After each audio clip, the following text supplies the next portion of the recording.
पाचन शक्ति अच्छा नहीं रहेगा तो इम्यूनिटी नहीं बढ़ेगा, इसलिए जो फार्मूला दिया है पाचन शक्ति अग्नि बढ़ने के लिए है। और आज जो सर बताए हैं आप इस पर भी उसको फॉलो करेंगे तो आपका इम्यून सिस्टम स्ट्रॉन्ग होगा। हेल्प लगेगा ये मेडिकल का, वो जन कल्याण समिति करती रहती है। पर जिसको डायबिटीज़ है तो वो लोग नींबू का 2-3 ड्रॉप डाल के पी सकते हैं और आपको नेचुरल नींद नहीं आ सकती। रात में जो अंधेरा रहता है, जो थोड़ा टेम्परेचर कम रहता है और सन्नाटा जो शांतता रहती है वो दिन में नहीं मिल सकती।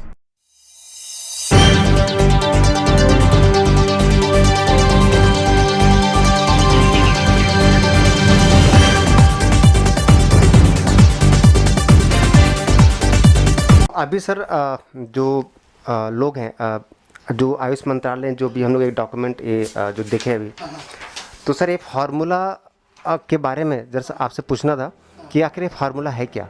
ये फार्मूला इसमें तो एकदम इजी फार्मूला है। तुलसी है, इसमें दालचीनी, शुंठी और काली मिर्च, ऐसा 4 द्रव्य दिया हुआ है। तो तुलस तो आपको सबको ये सबको द्रव्य है, ये सब जगह मिल सकता है। और तुलस है तो एंटीवायरल भी ये हो गया है, एंटीबैक्टीरियल भी है। हल्दी एंटीबैक्टीरियल एंटीसेप्टिक भी है। और ये शुंठ दालचीनी ये भी एंटीवायरल है, एंटीबैक्टीरियल है। और ये मेनली इसमें जो है ये तीनों चारों द्रव्य जो है ये सब अपना शरीर में जो है अग्नि, जो पाचन शक्ति जो है वो बढ़ाने वाली है। इसमें पाचन शक्ति आपका अच्छा रहेगा तो आप जो खाना खाएंगे उससे आपका सब बॉडी का सिस्टम बढ़ता जाएगा। पाचन शक्ति अच्छा नहीं रहेगा तो इम्यूनिटी नहीं बढ़ेगा, इसलिए जो फार्मूला दिया है पाचन शक्ति अग्नि बढ़ने के लिए है। जी, तो जैसा आप देख रहे हैं एक आयुष मंत्रालय का भी एक दिशा निर्देश है। और आयुर्वेद में इम्यून सिस्टम का बढ़ाने का जो हमारी जो दिनचर्या और इसकी जो पद्धति बहुत ही प्राचीन है, हम सालों से भूल चुके हैं।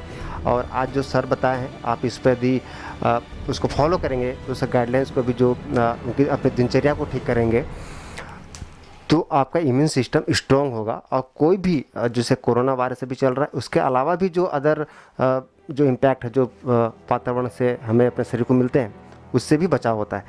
सर एक लास्ट क्वेश्चन ये है, अभी सर जन कल्याण समिति से आप जुड़े हैं, तो सर अभी इनका कार्य क्या है और अभी आप लोग क्या करने वाले हैं?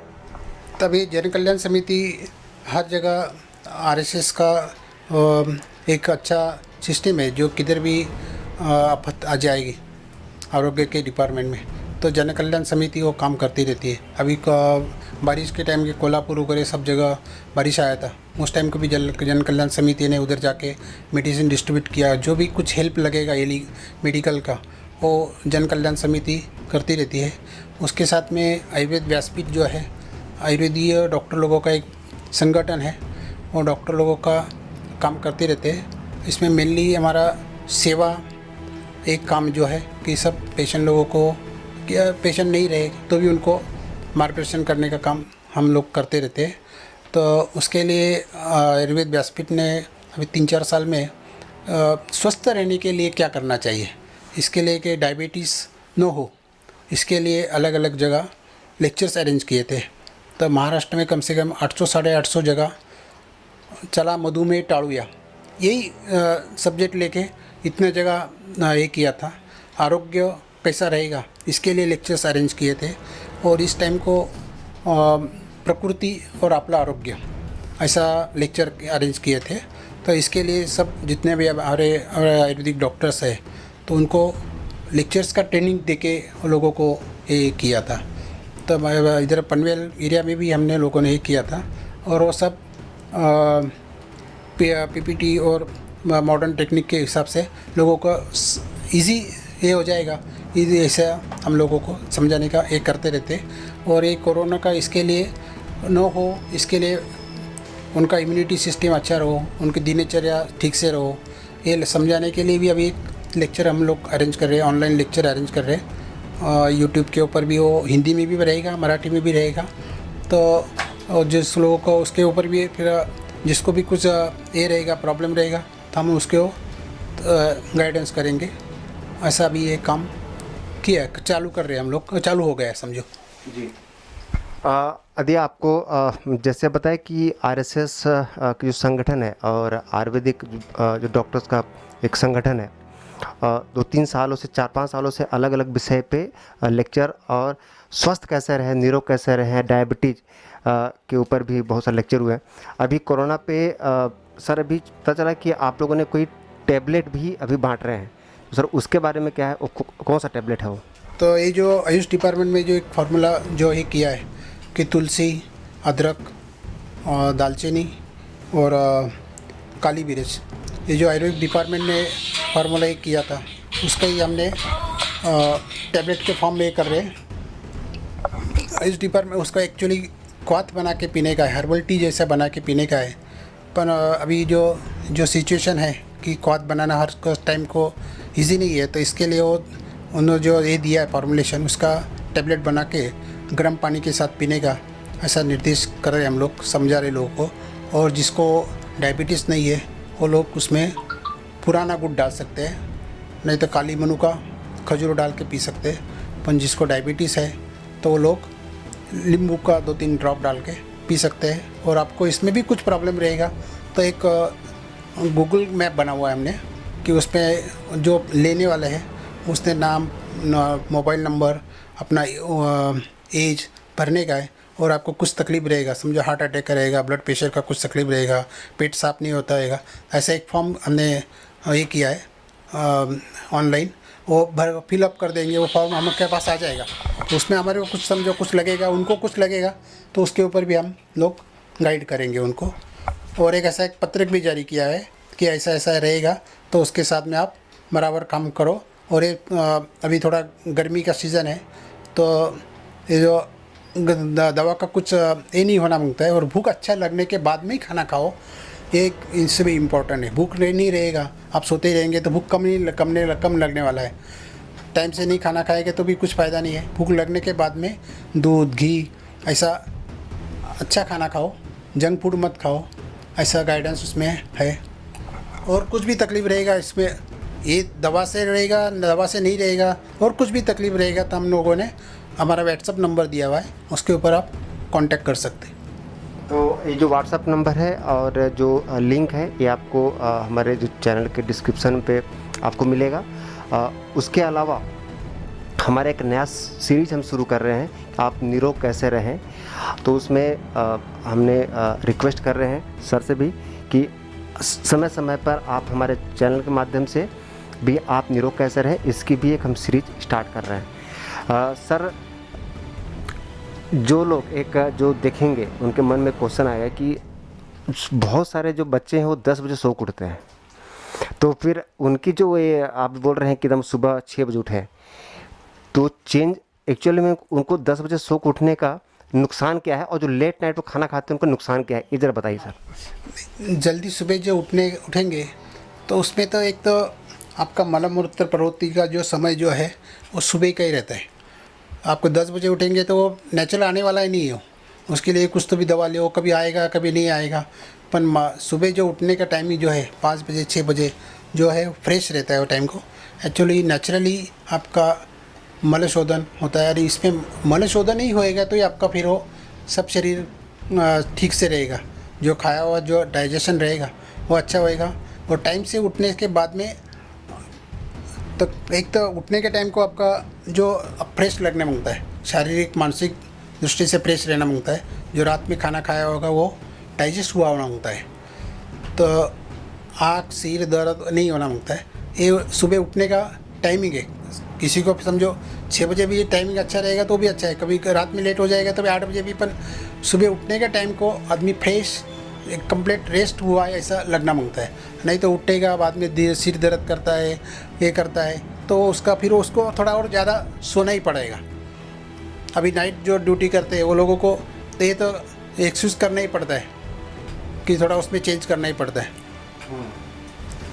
तो सर इसमें फिर जैसे मान लीजिए कोई नाइट ड्यूटी कर रहा है या रात में जगह, तो वो तो सुबह उठ नहीं पाएगा, तो क्या सुबह उठ के फिर से सो जाए, ऐसा कर सकते? हाँ, सुबह उठने के बाद में उसमें सुबह उसमें सोना मांगता है, पर जैसा नेचुरल नींद नहीं आ सकती। रात में जो अंधेरा रहता है, जो थोड़ा टेम्परेचर कम रहता है, और सन्नाटा जो शांतता रहती है वो दिन में नहीं मिल सकती है।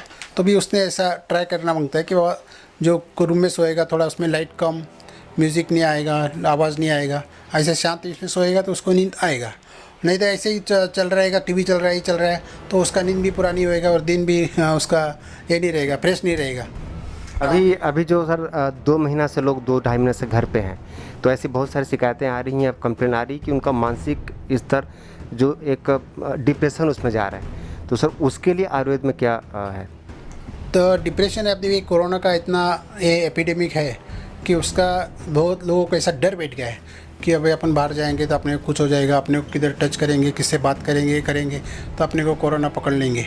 ये जो मानसिक जो है वो बहुत है इसमें, और ये इसके लिए नींद नहीं आता है, फिर रात को 11-12-1 बजे तक और कुछ काम नहीं है, दिन भर आराम ही है, तो फिर वो खाया वो भी डाइजेस्ट नहीं होता है।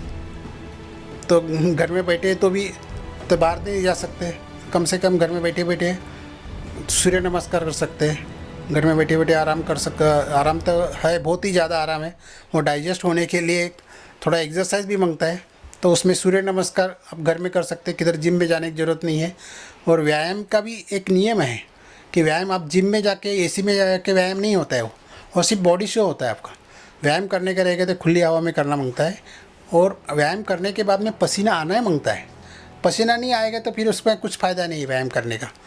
तो घर में बैठे आप सूर्य नमस्कार जैसे व्यायाम कर सकते हैं, प्राणायाम करो। प्राणायाम का इसमें बहुत ही इम्पोर्टेंट है, मन के ऊपर नियंत्रण करने के लिए, मन का काबू का मानसिक स्वास्थ्य के लिए प्राणायाम, दीर्घ श्वसन करना, कपालभाति, अनुलोम प्रतिलोम और कुछ आसन है, ध्यान धारणा है, और व्यायाम का इसमें है, मुद्रा है कुछ, वो प्राणायाम आप घर पे कर सकते हैं। और इसमें मानसिक स्वास्थ्य आपको बराबर आएगा। जिसको नींद नहीं आ रहा है तो कम से कम टाइम से सो, तो सोते समय नींद नहीं आ रहा तो तेल का मालिश सिर के ऊपर, तो हाथ तड़ के पाँव के नीचे खुद करो, दूसरे को नहीं करने का। इसमें वुमन अपने को ये करने का है, सेफ डिस्टेंस रखने का है, तो अभ्यंग करो, तेल का मालिश करो सिर के ऊपर, पाँव के ऊपर, इसमें नींद आने का चांसेस ज़्यादा रहता है। जिसको नींद नहीं आ रहा है तो रात में सोते समय दूध में थोड़ा हल्दी और शक्कर डाल के पी सकते हैं, तो दूध गरम मीठा दूध पीने से नींद ऑटोमेटिक आ जाती है।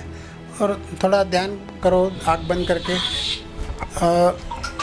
अपने जो श्वास लेते हैं अपन, योग निद्रा बोलते हैं, उसमें अपन जो श्वास लेते हैं तो श्वास लेने का छोड़ने का उसके ऊपर मन का कंसंट्रेशन करो। सांस ले रहे छोड़ रहे ऐसा काउंट करते रहो, तो काउंट करते करते मन का कंसंट्रेशन हो जाता है, ऑटोमेटिक निद्रा भी आ जाता है। निद्रा आने के बाद में थोड़ा टेंशन भी कम हो जाता है, मानसिक स्वास्थ्य भी बच जाता है। जो आप दिन भर में जो चिंता करते ये करते, वो थोड़ा नींद आने से आदमी भूल जाता है। नींद इसमें मानसिक इसमें नींद बहुत इंपॉर्टेंट है। मॉडर्न साइंस में भी जिसको नींद नहीं आता है, टेंशन जास्ती है, उसको भी ट्रैंक्विलाइज़र दे के ही उसका टेंशन कम करते हैं। तो ये तो नेचुरल ये है, अपन खुद कर सकते हैं इसमें। तो जैसे सर आपने देखा कि एक बहुत अच्छी नॉलेज हमें मिली, और अब आने वाला समय में दिनचर्या चेंज हुआ, ये तो बात अलग है, आपको दिनचर्या चेंज करनी ही पड़ेगी, क्योंकि अभी आपने देख लिया कि जैसे कोरोना का इम्पैक्ट हो पूरा वर्ल्ड वाइड हुआ, अभी तो कोई वैक्सीन नहीं है। लेकिन हमारे भारत में प्राचीन समय से जो आयुर्वेद है, जो उसको हम बहुत सारे जो नए जो भी मॉडर्न साइंस से और जो मॉडर्न एजुकेशन की वजह से भूल गए थे, अब वापस से हम उस पर आ रहे हैं। और अपना शरीर को निरोग कैसे रखें, ये पूरे आयुर्वेद में इस सारे विषयों के ऊपर विस्तृत रूप से लिखा गया है। और अब यदि उसको हम पालन करेंगे तो शायद हम निरोग रहेंगे और आपको अपनी दिनचर्या चेंज करनी होगी। Sir thank you very much sir.